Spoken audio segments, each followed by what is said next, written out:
Salam, hər vaxtınız xeyir olsun, dəyərli dostlar. Mən bu günləri Ağsır rayonuna gəlmişəm. Bizim dəyərli dostumuz Xosrov qardaşımızın ocağına gəldik və bura gələrkən özümə bir borc bildim ki, bu kəndin şəhidi var. Hüseynov Əzzağa Nizamoğlu. O da 44-cü Vətən müharibəsində döyüşərkən qəhrəmancasına şəhid olub. Və mən də özümə borc bildim ki, gələk bu şəhidimizin məzarını ziyarət edin və buradan üzümü tutub onun ailəsinə başsağlığı verirəm, ailəsinə Allahdan səbir diləyirəm.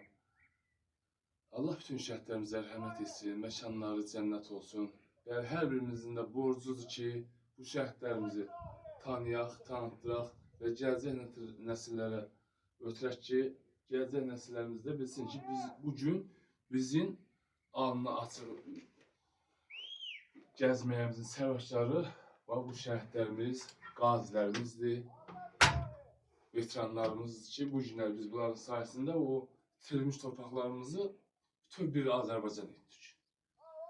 Mən də öz adımdan, Siqalan İctimai Nəzarət Təşkilatı adından şəhidimizin ailəsinə başsağlığı verirəm, şəhidimizin ailəsinə səbir diləyirəm. Allah bütün şəhidlərimizə rəhmət etsin. Mekanı cennet olsun.